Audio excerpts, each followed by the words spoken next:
The Parable of the Camel Trader. Beloved one, I would share with you a story.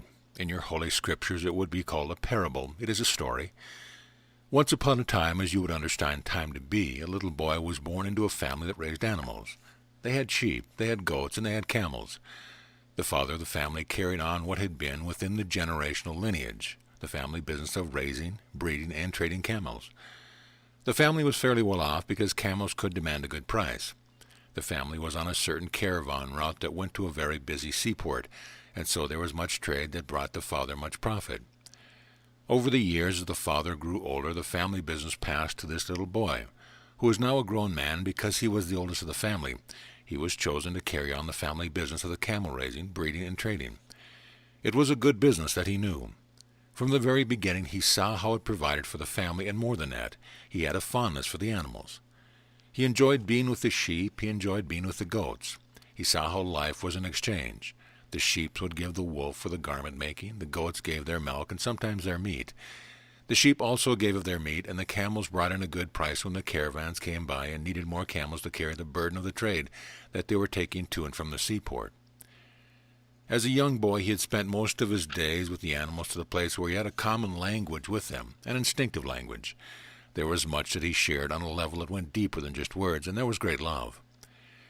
As he became a man and took over the family business, he took to himself a wife and began a family of his own.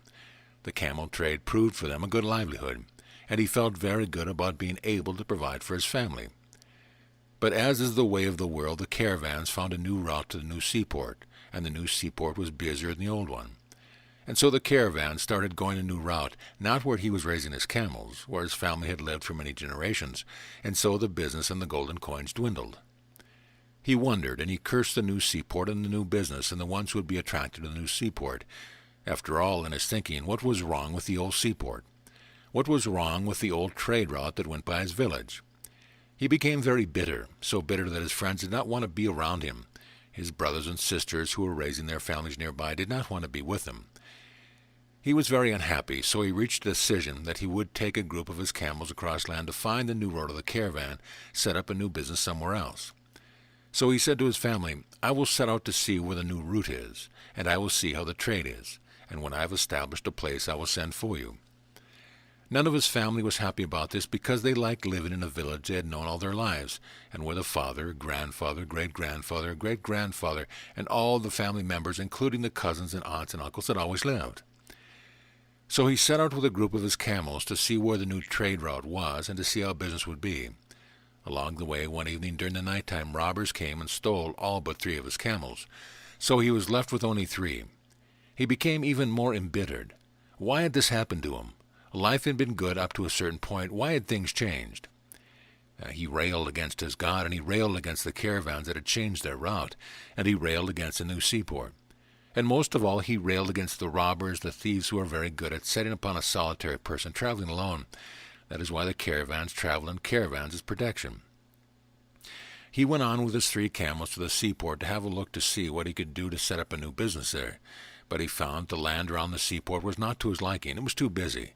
Too many people were living on the outskirts of the seaport, and they were as bad as the robbers on the way. He did not feel happy being there. His idea had been to set up a new place where he would breed more camels and establish a new business. But he knew that he was not going to be happy there, and it was not a place where he wanted to bring his family. The more he thought about his family and about his village, he knew that he did not want to be in the area of the new seaport. One evening it came to him that what was most important was his family, the friendship that had turned his back on, the happiness that he had felt with his sheep, with his goats, with raising of the camels, the simplicity of life. Not the business of the seaport, not the unscrupulous way that they had dealt with him. He had sold 2 of his camels for much less than what they were worth, and he was left with only 1 old camel. She was very old. That's why no one wanted to buy her. She was too old for breeding, and she was too old to do much heavy work. She was his companion. So he spoke to this camel and said, Let us return unto the village. I see now that what I was looking at, what I was chasing after, is not where my treasure lies. But it is with my family and with the village and the villagers that I have known. And with that his heart opened, the heart that had been closed, tightly armored for a long time, as he saw his camel trade dwindling and the caravans no longer coming near his place. And so, with this one very old camel that had been his friend for many, many years, and had bred with him many small young camels that the end sold for a good price, with his old friends he traveled back to the village. He did not know what to expect, because when he had left, everyone was happy to see him go. But a most miraculous thing happened. His heart had opened. He was in joy with the stars of the night, with the sun in the daytime, with the grass, the field, the birds. Every little bit of life in every different form he began to see in a new light. The camel, his companion from the time he was a little boy, spoke to him and pointed out to him the treasure of life itself. And because he had the communion with the camel, his old friend, when he arrived at the village there was a feeling around him that was new, a feeling of appreciation of all that is. He did not care if others did not speak to him, but he loved them. And so, of course, they spoke to him, because they could see that there was a smile upon his face, and they welcomed him home. The family was very happy to have him back home again, and he found there was enough of the goat milk, of the meat, of the wool, and he had left a few of the camels at home, enough that he could start a new breeding program with them, and he gave camels to the rest of the village. He had come through generational thinking into the family business.